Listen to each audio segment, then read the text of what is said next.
반갑습니다. 청소년 상담사 2급 선택 과목이죠. 선택 과목. 이제 학업 상담을 선택하셨으니까 이 강의를 듣고 계시겠죠. 네, 반갑습니다. 네, 학업 상담 분량이 이렇게 많지는 않고요. 네, 그래서 저희가 열심히 공부하면 또 좋은 성적을 낼 수 있을 것 같습니다. 자, 그러면 챕터 1 학업 문제에 대한 이해. 요 부분은 그렇게 중요하진 않아요. 시험에 자주 나오는 영역은 아니다라고 하는 거. 그래서 여러분이 그냥 참고로 알아두시는 그런 수준에서 이해를 하시면 돼요. 자, 1번 학업 문제의 개요. 양가로 1번 의 보시면 동그라미 1번 학업은 청소년기의 가장 중요한 발달 과제다라고 하는 거. 사실 청소년들이 상담을 받게 되는, 물론 상담을 받게 되는 이유가 여러 요인들이 있어요. 이제 가정 문제, 친구 관계, 이제 이런 거 요인들이 있는데, 이런저런 얘기를 한참 하다 보면 이제 학업 문제로 꼭 귀결이 됩니다. 학업 문제가 가장 중요한 그런 이슈가 된다라고 하는 거죠. 그래서 청소년 발달기의 가장 중요한 발달 과제. 아마 선생님들도 생각을 해보시면 청소년 시기에 내가 학업적 성취, 그러니까 한마디로 성적이 좀 좋았냐, 좋지 못했냐에 따라서 이렇게 나에 대한 어떤 평가도 달라지는 것 같고, 이렇게 그 친구들도 나를 바라보는 시각이 달라지는 것 같고, 그러니까 학업 자체가 대단히 중요한 그런 어떤 그 평가 기준이 되기 때문에 이게 중요한 평가 기준이 된다라고 하는 것은 내게 있어서 얼마나 중요한 영역이 되냐라는 걸 이야기를 하는 거죠. 그래서 상당히 중요한 과제죠. 쭉 내려서 동그라미 3번에서 보시면 학업과 관련된 문제는 청소년 삶 전반에 이제 어떤 관련되어 있고요.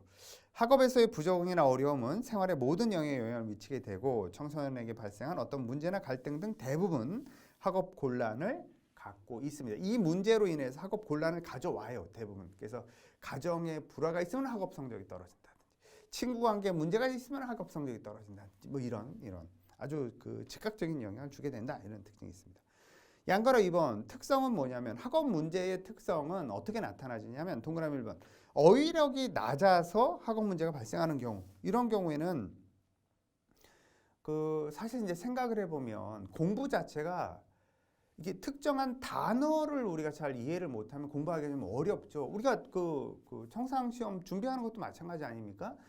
그 청상에서 이야기하는, 심리학 계통에서 이야기하는 그 단어의 뜻을 우리가 이해를 못하면 그냥 문장을 읽었는데 이게 무슨 말이지? 이렇게 되는 경우, 이런 것들을 얘기하는 거죠. 마치 그것처럼 청소년 아이들도 이렇게 일상적인 수준에서의 대화는 그냥 해도 그 교과 과목에 나오는 그 단어들을 이해를 하지 못하면 그 문장이 이해가 안 되기 때문에 학업을 진행할 수 없는 그런 걸 이야기를 하는 겁니다. 그래서 쭉 내려가서 보면 교과 수준에 맞는 적절한 어휘가 수반되지 않으면 내용을 파악하기가 매우 어렵죠.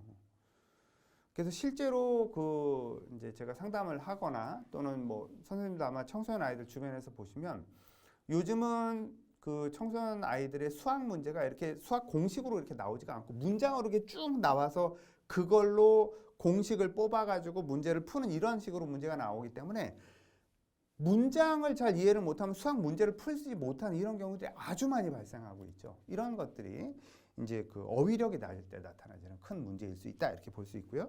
동그라미 2번에 보시면 문장 또는 단락을 연결하는 데서 어려움이 생기는 이런 문제 때문에 학업에 문제가 생기는 경우가 있습니다. 쭉 내려가서 보시면 여러 개의 문장을 동시에 연결하는 것에서 어려움을 느낄 때 내용 파악이 안 되죠. 이렇게 우리나라 문장은 쭉 내려가다가 그러나 그리고 이런 것들이 들어가면 이렇게 이제 저도 좀 그런 면이 있어가지고 이렇게 쭉 읽다 보면 이게 그래서 뭘 하는 거야? 이렇게 자꾸 중간중간에 헷갈리게 되는 이런 경우들이 발생할 수 있습니다.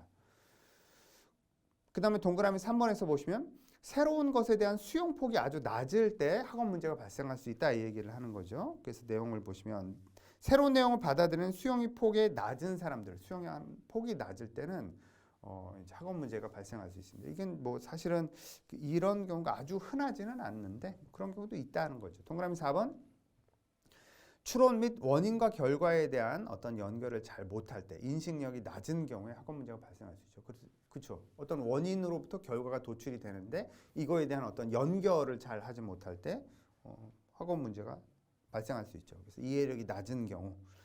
동그라미 5번 좀 중요하죠. 단기 기억력이 낮은 경우. 제가 좀 이런 경우가 있어요. 이게 뭐냐면 제가 이렇게 참 어려워하는 것 중에 하나가 사람 이름 외우는 거 되게 어려워하거든요. 그런데 이제 사람 이름을 못 외우면 이게 이제 단기 기억이에요. 단기 기억인데 누구의 뭐뭐뭐뭐 이렇게 나오는데 누구를 딱 빼고 나면 이것만 아무리 외워도 이게 의미가 없어져 버리거든요. 그러니까 이게 참 어려워지더라고요. 이런 방식의 이제 단기 기억이 좀 이렇게 어려운 사람들은 학업을 하기 어려워요. 그래서 제가 성적이 안 좋았던 것 같아요. 제가 중고등학교 성적이 너무 안 좋아. 대학 때도 안 좋았어요. 언제 좋아봤지? 기억이 안 나. 하여간에 단기 기억이 낮으면 쉽게 잊어버리기 때문에 그래서 학업 문제가 발생할 가능성이 있다라고 하는 거죠. 자, 2번입니다. 학습 부진. 양가로 1번. 학업 문제가 있는 친구들은 학습이 부진해요. 당연히. 그러면 학습 부진을 뭘 갖고 학습 부진이라고 부르냐는 거지. 양가로 1번 개요 보시면 동그라미 1번에 학습 부진의 정의 보시면 동그라미 기억에서 특정한 영역을 제대로 수행하지 못하거나 기대했던 것보다 잘 하지 못할 때 우리가 학습 부진이라는 용어를 포괄적으로 사용한다. 부진해. 그 학습에 있어서 부진한 결과를 초래해. 이걸 얘기를 하는 거죠. 그래서 동그라미 니은에서 보시면 조건은 뭐냐면 지능은 정상이어야 돼. 지능이 낮아서 학습이 부진해. 그건 당연히 지능 때문에 나타나는 결과로 보이는 거잖아요. 그래서 지적장애 진단을 내리지 우리가 걔는 학습 부진한데 우리가 어떻게 도와주지 이런 고민 안 한다고. 그럴 거 아닙니까? 근데 정상적인 지능은 갖고 있지만 다른 요인들 때문에 예를 들자면 전학이라든지 가정불화라든지 이런 것과 같은 사회 환경적인 요인 때문에 학습 부진이 될 수도 있고요. 또는 어떤 아이들은 불안이나 우울과 같은 정서적인 요인들 때문에 학습 부진이 나타날 수도 있고요. 그럼으로써 자신의 잠재적인 능력에 비해서 학업 성취 수준이 현저히 떨어질 때 우리가 학습 부진 이렇게 부르는 거고요. 동그라미 디귿에서 보시면 정상적인 지능 능력, 지적 능력과 잠재적인 능력이 있으면서도 수락 가능한 최저 수준의 학습 성취에 도달하지 못한 상태. 그러니까 최소한 요만큼은 알아야 그 다음 학년으로 올라가서 수업을 할 수 있어 라고 생각하는 그 수준도 못 따라간다. 이렇게 보시면 돼요. 그걸 얘기를 하는 거죠. 그래서 정상적인 학교 학습 능력이 있으면서도 설정된 교육 목표의 최저 학업 성취 수준에 도달하지 못하는 겁니다. 최저 성취 수준에도 도달이 안 돼. 사실은 유급을 시켜야 되는데 우리나라는 유급 그런 거 없으니까. 네. 그런 경우에 이제 학습 부진 이렇게 얘기하는 거죠. 동그라미 리을에서 보시면 그래서 우리나라 교육부에서도 학습 부진에 대해서 우리가 좀 중점적으로 관리를 하는데 학습 부진을 둘로 나눈다는 겁니다. 기초 학습 부진과 교과 학습 부진. 기초 학습 부진이라고 하는 것은 그 뒤에 보시면 기초적인 학습 기능이나 학습 전략이 부족해. 그러니까 전반적으로 나타나는 거다. 이제 이렇게 보시면 되고요. 교과 학습 부진은 그 교과가 이제 부진한 경우 이런 경우 얘기하죠. 그래서 교과 학습 부진은 해당 학년 교과 교육과정이 제시한 최소 수준의 목표에 도달하지 못했을 때 교과 학습 부진 이렇게 둘로 구분해 볼 수 있습니다. 동그라미 미음에서는 그러면 학습 부진이 나타나는 요인은 뭐 때문에 나타나냐 이걸 보는 거죠. 첫 번째 인지적 요인 때문에 학습 부진이 나타날 수 있고 학습 전략적 요인, 신체적 요인, 정서적 요인, 환경적 요인 이제 이런 것들이 있지만 어떤 지능이란 측면보다는 지능은 정상임에도 불구하고 지적 장애가 아닌 경우에 이제 이렇게 얘기를 하는 거죠. 지능보다는 환경적인 조건의 결함이 더 중요한 그런 특징이 있다. 동그라미 비유에서 보시면 학습 부진의 이제 원인으로는 동기가 없어서 공부를 열심히 할 동기가 없어. 그러면 당연히 공부를 안 하겠지? 그죠? 교사의 낮은 기대 때문에 공부 기술이나 학습 시간의 부족 이런 것들 때문에 나타날 수 있다. 동그라미 시옷에서 보시면 학습 부진은 능력과 성취의 편차. 그러니까 능력은 비교적 양호한데 성취가 너무 낮아요. 차이가 큰 거 아니에요. 그럴 때, 즉 기대되는 학년 수준과 성취된 학년 사이의 차이. 기대되는 학년 수준의 그 성취는 요만큼인데 실제로 나타나는 학년 수준은 아주 낮아. 차이, 이 격차로 우리가 학습 부진을 이야기할 수 있다라고 하는 거. 그래서 동그라미 이응에서 보시면 이 학습 부진이 있는 친구들 같은 경우에는 보편적인 어떤 교재라든지 보편적인 교수법, 학습 방식 이런 걸로는 별로 효과를 보지 못한다라고 하는 게 동그라미 이응에서 설명하는 방식입니다. 동그라미 2번에서는 그러면 학습 부진에 대해서 학자들은 학습 부진을 어떤 경우에 학습 부진이라고 정의했냐면 학자들마다 정의한 게 좀 다르다는 거죠. 잉그램이라고 하는 학자는 학년 진급에 만족할 만한 성과를 내지 못해서 그러니까 유급돼야 된다는 얘기야. 유급되는 아이들을 학습 부진 이렇게 부른다는 게 잉그램의 그 설명인 겁니다. 커크라는 학자는 지적 결함이 있는 경우는 아닌데 교육 과정 적응에 곤란이 있는 경우, 교육 과정에 적응해서 수업을 따라가는 게 문제가 있을 때 우리가 학습 부진이라고 부르자라고 하는 거고요. 그다음에 우리나라 학자인 박성익 박사는 설정된 교육 목표의 최저 학업 성취 수준에 도달하지 못하는 그런 학습자. 그러니까 어떤 목표 수준이 이제 스펙트럼이 있을 테니까 최상단, 최하단 이렇게 얘기를 했을 때 최하단에도 도달이 안 돼. 와, 이게 심각한 거지. 그러니까 요만큼도 최소한 요만큼까지는 알아야 그 다음 학년으로 올라가서 알 수 있어라고 하는 아주 요 최하위 수준에도 도달이 안 돼. 그러면 사실은 유급해야 되는. 그러니까 사실은 같은 내용인데 좀 표현을 다르게 했다 이렇게 보시면 됩니다. 그러면 동그라미 3번에서 보시면 학습 부진이란 용어랑 우리가 좀 이렇게 같이 쓸 수도 있고 좀 구분해서 쓰는 용어들은 어떤 것들이 있냐 이렇게 보시면 학습 지진이라는 거. 지진.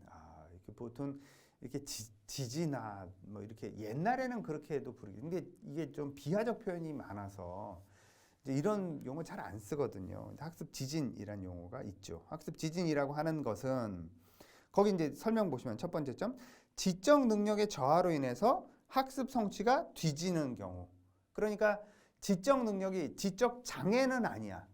지적 장애 진단 기준 우리가 이제 이상심리학에서 이야기를 했었죠. 지적 장애 진단 기준으로 보면 지능 수준은 70 미만이어야 돼요. IQ 70 미만이어야 되고 그다음에 일상적인 생활 능력이 떨어져야 돼. 이게 엔드 조건이어야 지적 장애 진단이 내려진다라고 이상심리학에서 얘기를 했었잖아요.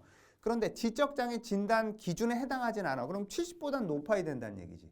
70보단 높은데 생각을 해보세요. IQ가 69인 아이와 73, 74 되는 아이가 뭐 엄청난 차이를 보일 것 같으세요? 실제로 그렇지가 않아요. 우리가 이제 그 일반적으로 그냥 IQ만 갖고 이야기했을 때 IQ 69인 친구랑 IQ 72, 73 된 친구는 별 차이가 없어요. 우리가 느낄 때는, 일상적으로 느낄 때는 좀 머리가 좀 나쁜데? 이제 이렇게 느껴지는 거지. 둘 다. 그런데 IQ 검사를 해서 나오면 차이가 있으니까 이런 경계선 지능 이렇게 이야기를 하거든요. 지적 장애와 정상의 어떤 경계선 바운더리 안에 들어온다. 이 밴드에 들어온다라고 얘기를 하는 거예요. 경계선 지능에 있는 친구들 이렇게 얘기를 하는 거지. 그래서 두 번째 점에 보시면 지능 지수가 하위 3에서 25%. 지적 장애는 그러니까 IQ 70 미만이 2%예요. 2%에 들어가니까 그보다 높아야 되니까 3에서 25% 정도 하위를 이야기하는 거다. 그래서 IQ 수치로 이야기하면 대략 한 70에서 85 정도 그러면 경계선 지능 이렇게 얘기를 하거든요. 그래서 경계선 지능인 친구들이 학업 성취가 떨어질 때 우리가 학습 지진 이렇게 이야기를 한다. 그 다음에 학습 저성취라고 하는 것은 뭐 말 그대로 성취가 낮은 거예요. 뭐 지적 능력 뭐 이런 거 다 전혀 고려하지 않고 결과만으로 얘기를 하는 거겠지. 그래서 성취가 낮을 때 우리가 학습 저성취 이렇게 얘기하는 겁니다. 그래서 첫 번째 점 보시면 학습 부진과 자주 중복해서 쓰는데요. 하위 성취 자체가 하위 5에서 20%. 그러니까 성취 수준이 높은 친구들부터 쭉 세웠을 때 5에서 20% 구간에 해당되는 아이들을 이제 우리 학습 저성취 이렇게 부르는데 두 번째 점에 보시면 잠재적인 수준을 고려하지 않고요. 성취 결과만을 기준으로 이야기를 하는 거다. 얘가 잠재적인 능력에 비해서 성취가 낮다 이렇게 보는 게 아니라 그냥 성취만 갖고 얘기를 하는 거예요. 결과만 갖고. 학업 지체라고 하는 것은 말 그대로 거의 첫 번째 점에 보시면 발달 과업을 적절히 성취하지 못해서 학습 목표를 달성하지 못하는 경우 이런 경우를 학습 지체 이렇게 얘기한다는 겁니다. 그래서 두 번째 점 보시면 절대적인 기준을 준거로 하는 그런 특징이 있다는 거예요. 절대적인 기준을 갖고 이제 학습 지체 이렇게 진단이 내려집니다. 그다음에 학습 장애라고 하는 학습 장애는 우리가 DSM-5에서도 진단이 있죠. 진단명이 있잖아요. 학습 장애, 특정 학습 장애라고 하는 진단명이 있습니다. 첫 번째 점 보시면 지적 장애나 정서 장애, 환경 및 문화적 결핍과는 전혀 상관이 없는 상태에서 학습에 문제가 있어야 돼. 그래서 우리가 특정 학습 장애, DSM-5에 나오는 특정 학습 장애, 읽기형, 쓰기형, 수학형 이렇게 세 종류가 있다라고 얘기했죠. 그런데 여기서 보시면 이거는 이제 보통 DSM-4판에서 학습 장애를 이야기를 했었어요. 그때는 듣기, 말하기, 쓰기, 읽기, 산수 이렇게 이제 여러 가지로 이야기를 했었다라고 하는 거. 그래서 이제 학업 상담에서는 우리가 특정 학습 장애라는 용어랑 학습 장애라는 용어를 이렇게 믹스해서 사용해요. 그러니까 4판 기준과 5판 기준을 믹스해서 쓰는구나라고 여러분이 좀 기억을 하시면 됩니다. 그러니까 이게 이상심리가 아니다 보니까 요 영역이 학업상담 영역이 이상심리에 해당되는 영역이 아니다 보니까 4판을 기준으로 용어를 설명하는 것과 5판을 기준으로 설명하는 게 믹스해서 이렇게 그냥 학습장에 이런 식으로 사용을 한다. 이렇게 여러분이 좀 이해를 하시면 됩니다. 동그라미 5번에 보시면 우리나라의 학습 부진 기준은 어떻게 되냐라는 거예요. 그래서 동그라미 기억에서 보시면 이제 교육부에서 기초학습 부진과 이제 교과학습 부진 이렇게 두 개로 이렇게 이야기를 한다 이렇게 얘기를 했었죠. 그 중에서 동그라미 기억에 기초학습 부진을 얘기하는 겁니다. 우리나라 그 교육부에서 교과부라고 안 하죠. 요즘 교육부라고 하죠. 교육부에서 보시면 초등학교 3학년 때 검사를 해요. 전체 초3 전체를 검사를 해서 이제 초3 진입 수준에서 읽기 쓰기 그다음에 수학 이렇게 읽기 쓰기 수학 이렇게 세 영역에서 최소 성취 기준에 도달이 되면 기초학습 부진이 아닌데 도달이 안 됐을 때 우리가 기초학습 부진 이렇게 본다는 거예요. 읽기 쓰기 수학 이렇게. 그래서 동그라미 니은에서 보시면 뭐 얼마나 능력이 있냐, 뭐 환경적인 요인 이런 거 전혀 고려하지 않고요. 결과만 가지고 이제 나타난 학업 성취 수준을 보는 거예요. 동그라미 디귿에서 보시면 기초학력 미달 기준이 어떻게 되냐면 국어, 사회, 수학, 과학, 영어, 국어, 사회, 수학, 과학, 영어 과목에서 목표 성취 수준의 20% 이상을 달성하지 못했을 때 우리가 기초학습 부진 이렇게 이야기하는 겁니다. 그러니까 기초학습 부진에 해당이 되면 그 이후에 뭐가 기초적인 우리가 그 건물을 짓는다 해도 그냥 아무데나 그냥 딱 이렇게 벽부터 짓고 이렇게 안 하잖아요. 기초를 다진 이후에 건물을 올리는 것처럼 학습도 마찬가지잖아요. 기초가 이제 좀 어느 정도 돼야 그 위에 교과 학업이 가능할 텐데 기초가 안 되면 안 올라가는 게 뻔하기 때문에 그걸 다져야 된다라는 측면에서 이제 이야기를 하는 겁니다. 동그라미 리을은 이제 두 번째 교과학습 부진을 이제 기초학습 부진과 교과학습 부진 이렇게 두 개로 구분해서 하는 거니까요. 그래서 교과학습 부진 학생들은 어떻게 우리가 그 구분을 할 수 있냐면 그 뒤에 보시면 각 교육 단계에서 요구하는 최저 학업 성취 기준에 도달하지 못했을 때 이야기를 하는 거죠. 지적 능력은 어느 정도 있어야 되는 거죠. 그러니까 지적 장애는 아닌 그런 단계에서 선수학습 요소가 결핍되어 있는 이런 경우라든지 환경적 영향으로 인해서 이제 그 어떤 최저 학업 성취 수준에 도달하지 못한 이런 경우를 우리가 교과학습 부진 이렇게 이야기를 하고요. 평가 도구는 교과학습 진단평가, 중간 기말평가, 그 다음에 교사평가 이런 것들이 활용이 돼서 교과학습 부진을 우리가 파악을 한다. 동그라미 미음에서 보시면 이제 결과로 우리가 이야기를 하는 거죠. 원인 이런 거 좀 우리가 고려하지 않고 결과로 이야기를 하는 거다. 동그라미 비읍에서 보시면 학업 성취의 비교 준거를 이제 지적 능력에 두고서요. 학업 부진의 원인을 뇌손상과 같은 개인 내적 결함보다는 누적된 학습 결손이라든지 학습 전략과 같은 교수 학습 환경 때문에 나타나는 걸로 이제 파악을 한다. 이렇게 보시면 됩니다. 그 아래 지식인 부분에 보시면 선수학습과 학업 성취라는 거. 선수학습이면 선수학습이라고 하는 건 이전에 배웠던 내용을 선수학습 이렇게 얘기하는 거예요. 첫 번째 점. 이전까지 배운 내용, 즉 앞서 받았던 학습 내용을 이야기하는 거고요.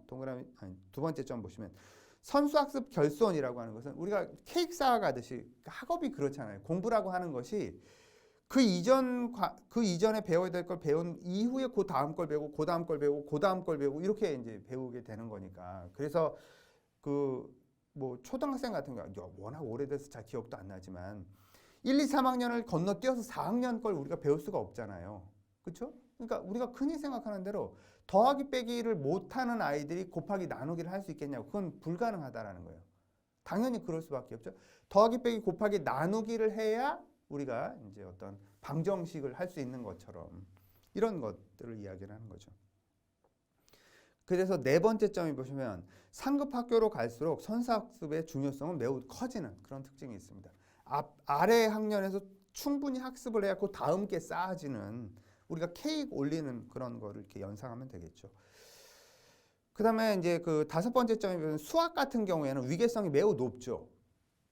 질이 이런 건 조금 낮아요. 위계성이 좀 낮아서 이렇게 선수학습이 아주 강조되지는 않는 특성들이 있는데 수학은 매우 강하죠. 선수학습이 매우 강한 그런 측면입니다. 과학, 수학 이런 것들이.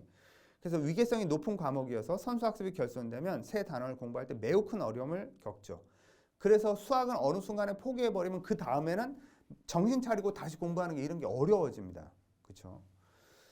그다음에 이제 6번째 점에 보시면 선수 학습이 부족한 경우에 학습 전략을 배우는 것뿐만이 아니라 보완책을 사용해서 선수 학습을 보완하지 않으면 K의 아랫단을 정확하게 크게 만들지 않으면 그 위에 단은 잘 쌓아지지 않는 그런 특징이 있다.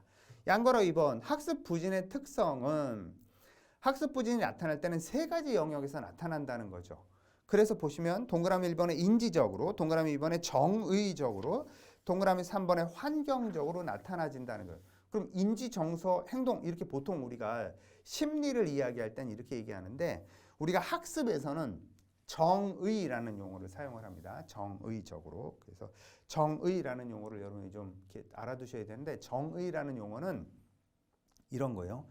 정서도 포함이 돼요. 감정 뭐 이런 것도 포함이 되고요. 의지, 뭐 흥미, 태도 이런 것도 다 포함이 되는. 그래서 좀 범위가 넓어요. 정서보다는 범위가 좀 넓은 게 정의라는 영역이다. 이렇게 보시면 돼요. 그래서 감정, 흥미, 태도, 가치관, 신념 등에 관련된 어떤 이렇게 포괄적인 의미를 교육 영역에서 정의라는 용어로 씁니다. 정의 영역 이런 용어로 사용을 한다. 이렇게 보시면 돼요. 동그라미 1번 인지 영역은 주로 인지적 특성은 주의력이라든지 사고력, 단기 기억력, 기초학습 기능, 학습 전략 이런 것들이 떨어지는 결과를 보여요. 학습 부진이 있는 친구들 같은 경우는 인지적인 측면에 있어서는 그래서 동그라미 기억에 주의력이 부족하고 흥미 범위가 좁고요. 상상력, 창의력, 사고력이 부족하고요. 쭉 내려가서 파지력, 기억력이 부족하고 파지력, 기억력은 보통 같은 의미예요. 그 다음에 상상을 전달하는 능력이 부족하고 시간과 공간을 국지적으로 지각을 하고요. 창의력, 손기능, 인내력, 주의집중력, 추리력, 정의감, 분석력이 부족하고요. 학습의 흥미와 태도가 정상화보다 낮고 자아 개념도 부정적인 이런 특징이 있다. 동그라미 니은 시각, 청각적 지각, 그 다음에 기억력에 있어서 낮은 경향을 보이고요. 아래로 쭉 내려가서 단기 기억에서는 학습 부진아들이 정상아들보다 낮은 경향을 보이더라라고 하는 특징. 동그라미 디귿에서는 기초적인 학습 기능이나 학습 전략이 부족하고 내려가서 자신감이 부족하고 학습 장애 아들은 어느 특정 영역의 수행에서 지체 현상을 보이는 그것에 반해서 학습 부진 아들은 국어 수학을 포함한 전 영역에서 뒤처지는 특징들이 있다. 그 다음에 동그라미 2번 정의적인 특성들은 어떤 특성이냐면 과잉 행동이 있다든지 주의집중력이 낮다든지 부적응적인 행동, 낮은 성취 동기가 있다라든지 이런 게 정의적인 영역에서의 특징. 동그라미 기억에서 보시면 자극에 대한 반응 시간이 늦고요. 쭉 내려가서 불안과 수줍음이 많고요. 자기 판단력이 결여되어 있고요. 적응력이 부족하고요. 충동적인 특징을 보이고요. 조급한 기대감을 보일 수 있다. 동그라미 니은 학습 부진아들은 귀인 성향이 외부 탓을 주로 하는 그런 경우. 내 책임이다 이렇게 잘 안 가져가더라는 거지. 동그라미 디귿에 보시면 사회성과 학습 동기가 부족하고요. 자아 개념이 낮고 무관심, 억압, 자기 비하, 그 다음에 태만, 무책임, 신뢰 상실, 정서적, 사회적 미성숙, 열등감. 그 다음에 감정 부전장애. 감정 부전장애는 DSM-4판에서 쓰던 용어예요. DSM-5판 용어로 바꾸면 지속성 우울장애. 아, 그거? 지속성 우울장애 같은 우울증, 만성 우울증 경향을 보인다. 동그라미 리얼에서 보시면 쭉 내려가서 흥미가 낮고요. 쉽게 피곤하고 집중력 저하, 자신감이 없고요. 자신의 앞날에 대한 기대, 희망 이런 것이 없는 특징을 보이더라. 동그라미 3번 환경적으로는 학습 부진 아이들은 어떤 특징이 있냐면 동그라미 기억에 부모의 훈육이 지시적이거나 강요적, 그 다음에 가정 내 추상적 언어 사용이 부족하고요. 이건 좀 특징입니다. 가족 내에서 추상적인 언어 사용이 부족한 그런 아주 이렇게 그냥 일상적인 그러니까 뭐 아주 기초적이고 기본적인 그런 소통만 하더라라는 거지. 피드백이 부족하고요. 과잉 행동을 요구받는다. 과잉 행동을 요구한다는 건 과잉 행동을 하도록 자극을 많이 주는 그런 가족 분위기가 있다라는 거죠. 동그라미 니은에서 보시면 불안정한 가족 분위기가 있고요. 부모의 과잉 기대가 높고요. 정서적인 공감대 형성이 부족하고요. 공부로 압박을 많이 받는 이런 특징들이 있다라는 거예요. 양가로 3번 학습 부진의 요인으로는 어떤 요인들이 있냐면 동그라미 1번에 통합적인 접근에서 보시면 능력 요인으로는 능력 측면 그러면 가장 큰 거는 지능을 얘기합니다. 그래서 뭐 기초학습 기능 뭐 다양한 걸 얘기했는데 지능이 가장 크고요. 인지적 요인으로는 뭐 공부에 대한 태도나 동기, 그다음에 어떤 자신이 갖고 있는 신념, 비합리적인 신념 이런 것들. 정서적 요인은 당연히 뭐 우울 불안, 그다음에 스트레스 요인까지 포함해서 정서적 요인. 행동적 요인은 이제 조절 능력입니다. 한마디로 얘기하면 뭐 공부 시간이라든지 뭐 학습 전략이라든지 이런 조절 능력. 그다음에 환경적 요인은 물리적 환경, 그다음에 심리적 환경 이 두 가지를 이야기를 할 수 있죠. 그래서 뭐 친구 또래, 그 또래 친구, 그다음에 가족, 뭐 형제 뭐 이런 것들이 다 포함되는 내용이다 이렇게 보시면 됩니다. 동그라미 2번에서 학습 부진의 요인 분류는 개인 변인과 환경 변인을 우리가 구분해 볼 수 있어요. 개인에 속한 것과 환경에 속한 것 이렇게 생각을 해볼 수 있고, 개인에 속한 것 중에는 바꿀 수 있는 것과 바꿀 수 없는 것, 그 변화 가능한 거랑 불변하는 거 생각해 볼 수 있죠. 그 다음에 개인적 요인 중에 그러면 변화 가능한 게 뭐냐면 기초학습 기능이나 학습 전략, 공부에 대한 태도, 부모에 대한 지각, 그 다음에 불안, 우울, 비함적인 신념 이런 것들은 개인에 해당되는 영역인데도 바꿀 수 있는 거. 개인에 해당되는 영역인데 바꿀 수 없는 거는 뭐냐? 전형적인 지능. 나에게 해당되는 건데 내가 내 지능을 바꿀 수 있는데 못 바꾸죠. 네. 그 다음에 그러니까 기질 같은 거 이런 거 적성도 그렇습니다. 인지양식은 우리가 이제 보통 그 인지치료에서 보면 도식 이런 용어를 쓰잖아요. 그거는 바꿀 수도 있는데 우리가 노력을 하면 그러니까 이제 잘 안 바뀌니까 불변 이렇게 는 것 같아요. 참고로 보시면 되고. 그러면 이제 환경적 변인들 중에서 바꿀 수 있는 거, 변화 가능한 건 뭐냐? 부모와의 관계라든지 부모의 양육 태도라든지 또래 관계 이런 거는 바꿀 수가 있는 거고. 그럼 환경적 변인 중에 바꿀 수 없는 건 뭐냐? 부모의 지위 변인. 부모의 뭐 이렇게 그 생활 수준이라든지 이런 거는 바꿀 수가 없잖아요. 그렇죠? 물론 부모가 노력하면 좀 바꿀 수 있나? 바꿀 수 있는 영역이 좀 있기도 하겠습니다만 쉽게 바뀌지 않는 이런 측면들이 있는 거죠. 그래서 참고로 알아두시면 되고, 양가로 4번에서 보시면 학습 부진 학생들을 위한 수업 전략으로는 크게 이제 동그라미 1번에 적응 수업 전략이 있고요. 동그라미 2번에 교정 수업 전략이 있고요. 동그라미 3번에 목표 설정 전략이 있겠습니다. 이렇게 한 3가지 정도의 전략이 있는데요. 동그라미 1번에 적응 수업 전략은 동그라미 기억에 이해할 수 있는 수준으로 학습 목표를 제시해 줘야 된다라고 하는 거죠. 당연히 이해할 수 있게 목표를 제시해 줘야 되지. 그 다음에 동그라미 니은에서는 단계별로 수업 개요를 제시해 줘야 된다라고 하는 거. 그 다음에 동그라미 디귿에서는 전문적인 어휘나 추상적인 개념에는 그 단어의 뜻을 알 수 있는 해설 자료도 함께 제공을 해줘야 된다. 동그라미 리을에서는 수준에 맞는 적절한 가정학습 과제를 제공해 줘야 된다. 과제를 너무 과하게 또는 너무 어려운 과제를 내주면 좌절해서 안 하겠지. 그래서 수준에 맞게 제공해 줘야 된다. 동그라미 미음에서는 특별 교재 또는 학습 자료들을 활용해야 된다는 거. 그냥 보통의 아이들이 사용하는 거 쓰면 흥미를 잘 못 느낀다라고 말씀드렸었죠.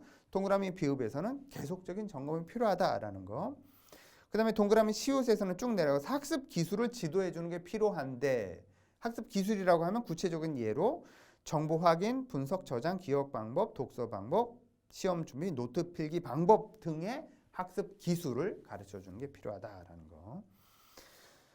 그 다음에 학습 부진 학생들을 위한 두 번째 수업 전략으로는 교정 수업 전략이라는 겁니다. 동그라미 2번 교정 수업 전략인데, 동그라미 기억에서는 결함이나 약점 등을 제거하는 데 중점을 둬야 된다라고 하는 거. 동그라미 니은에서는 쭉 내려가서 학습자를 변화시키는 데 관심을 가져야 된다라고 하는 거. 동그라미 디귿에서는 쭉 내려가서 개인별 진단을 중요하게 합니다. 학업 상담 같은 경우에는 개인별로 검사를 한다든지 개인별로 테스트를 해서 개인별로 이렇게 도움을 주는 거, 이거 되게 중요하게 생각을 합니다. 개인별 진단이 중요하고요. 진단 결과에 따라서 학습 과제 및 적절한 프로그램이 주어지는 게 필요하다.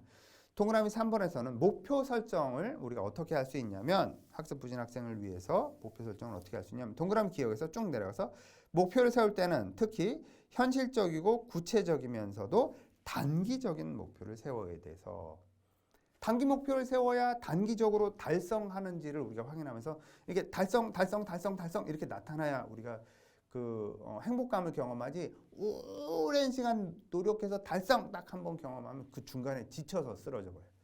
그러니까 달성 이게 우리가 게임할 때 보면 이렇게 뭐 하나 하면 띵 하고 점수 몇 점씩 딱딱딱 이렇게 주어지는, 우리가 빨리빨리 달성이 되니까 그것이 흥미를 줘서 게임을 지속하는 거지, 게임을 오래 해야 점수를 한 방에 빵 줘. 이렇게 하면 게임 잘 안 해요. 이런 것처럼 학업도 그렇게 돼야 된다라는 거죠. 그래서 단기 목표를 세워서 성공 경험을 확대하는 게 필요하다라는 거. 그다음에 동그라미 디귿에서 보시면 단기 목표를 설정할 때는 스마트 목표라고 하는 걸 보통 많이 이야기를 합니다. 이거는 뭐 학업 상담에서만 이야기하는 게 아니고요. 그래서 목표가 구체적이어야 된다, 측정 가능해야 된다, 그 다음에 행동으로 표현되어야 된다, 현실적이어야 된다, 달성 기간 제한적이어야 된다라고 하는 거 이렇게 스마트 이렇게 이야기합니다. 그리고 동그라미 리얼에서는 장기 목표와 단기 목표 설정이 모두 촉진되니까 단기 목표에서 우리가 최종적으로 얻으려고 하는 장기 목표는 뭐다라고 하는 거 이런 것들이 필요하다는 거죠. 양가로 5번 학습 부진 학생들을 우리가 상담할 때는 우리가 어떤 거를 고려해서 상담을 해야 되냐면 동그라미 1번에 보시면 학습 부진 문제만 달랑 갖고 있는 아이들은 매우 드물어요. 실제 상담을 해보시면. 그래서 학습 부진 아들은 여러 문제들이 이렇게 믹스되어 있는 경우가 많습니다. 그래서 병존하는 다른 문제 혹은 더 시급하게 다뤄야 될 원인이 없는지는 살펴봐야 되고요. 만약에 시급한 문제가 있다면 그 시급한 문제를 해결한 이후에 학업 문제를 다뤄야 이게 효과를 보지 시급한 문제는 제껴놓고 학업 문제만 다뤄서 이게 해결되지가 않아요. 원인이 이것 때문에 결과로 이게 나온 거기 때문에 원인 요소를 없애줘야 여기에 에너지를 쓸 수가 있거든요. 그래서 그걸 신경을 쓰셔야 된다라고 하는 거죠. 그래서 시급한 문제가 먼저 어느 정도 해결되고 난 이후에 학습 문제를 다루는 게 필요하다라고 하는 거. 동그라미 2번에서는 만약에 이제 우리가 직접적으로 다룰 때는 현재 어떤 방법으로 공부를 하는지 그 방법의 강점, 약점이 뭔지 그리고 학생이 공부하는 과정을 상담 장면에서 재현해 보도록 하는 거 이런 것들이 도움이 될 수 있습니다. 근데 실제로 내 앞에서 평소 공부하는 것처럼 공부해봐 이게 좀 쉽지는 않더라고요. 그래서 좋은 방법 중에 하나는 이렇게 자기가 공부하는 걸 이렇게 촬영을 해서 요즘은 촬영하기 워낙 쉬우니까 촬영을 해서 한번 나한테 보내줘봐 이렇게 해서 확인하는 거 이런 것들도 괜찮습니다. 그 다음에 동그라미 3번 이제 이 학습 부진이 있는 친구들을 상담할 때는 자신 있는 과목부터 먼저 이렇게 해서 자신감을 좀 이렇게 키워갈 수 있도록 성취를 경험할 수 있도록 이렇게 해주는 거 이런 것들이 좀 도움이 될 수 있다는 거죠. 그래서 자신 있는 과목을 먼저 공부해서 이렇게 좀 성취를 경험하면 자신감이 좀 고양이 돼서 다른 그런 과목으로 이렇게 좀 확장시켜 나갈 수 있다라고 하는 거죠. 동그라미 4번은 진단 검사를 통해서 객관적인 어떤 상태를 파악할 수 있도록 도와주는 거 이런 것들이 좀 필요하고요. 그래서 좀 현실적인 어떤 계획을 세우는 거. 실제 이제 이 학업 문제로 상담하는 친구들을 보면 한때 공부 잘했던 친구들, 그때 취해 있어 이렇게. 이런 경우 상당히 많습니다. 그러니까 객관적인 검사를 통해서 현재 상태를 좀 알 수 있도록 도와주는 거 이런 것들이 좀 도움이 될 수 있고요. 동그라미 5번에서는 부모와 자녀가 서로에 대한 감정을 표현하는 연습 이런 것들을 하는 것도 필요하다 이렇게 볼 수 있습니다. 그 다음에 양가로 6번에서 보시면 학습 과진화와 학습 부진화에 대한 그래서 학습 과진화는 이제 과하게 학습하는 친구들을 얘기하는 거죠. 너무 이렇게 성취 수준이 높은 이런 친구들. 동그라미 기억에서 보시면 학습 과진화들은 불안이 낮고요. 내적 통제와 긴장감을 갖는 이런 특징이 있고 목표를 달성하기 위해서 내적 통제와 긴장감을 갖고요. 동그라미 니은에서 보시면 목표를 세울 때 현실적으로 성공 가능한 것을 선택하는 특징이 있고 동그라미 디귿에서 보시면 자신을 수용하고 낙관적이고 자기를 신뢰, 자기를 믿어 이런 거지. 동그라미 디귿 대인관계에서 적응적인 특성이 있고요. 성인들과 비교적 원만한 관계를 유지하는 그런 모습을 보이더라. 반면에 동그라미 2번 학습 부진아들은 동그라미 기억에서 보시면 사회지향적이고요. 사회지향적입니다. 그러니까 이제 남들은 어떻게 하나 남들 이렇게 눈치 많이 보는 거지 뭐. 자기 비판적이고 부적절감을 많이 느끼고요. 불안 수준이 높고요. 목표에 대해서 비현실적인 목표를 세울 때 아주 비현실적인 목표를 세우는 특징입니다. 쉬는 시간 하나 없이 공부할 스케줄을 짠다든지 뭐 이런 식으로 세워요. 동그라미 디귿에 보시면 대인관계에 있어서 거절감이나 고립감을 느끼기가 쉽고 무관심하거나 비판적인 그런 모습을 보이고요. 동그라미 리을에서는 의존심, 그 다음에 독립에 대한 갈등 이런 것들을 많이 겪는 특징을 보이고요. 동그라미 미음에서 성인과의 관계에서 회피하거나 적대감을 보이는 이런 특징들을 나타내는 게 학습 부진아들의 특징이다. 그래서 여기까지 여러분이 좀 이렇게 과진아들의 특징, 부진아들의 특징 좀 기억하시면 좋겠습니다. 여기까지 수고하셨습니다.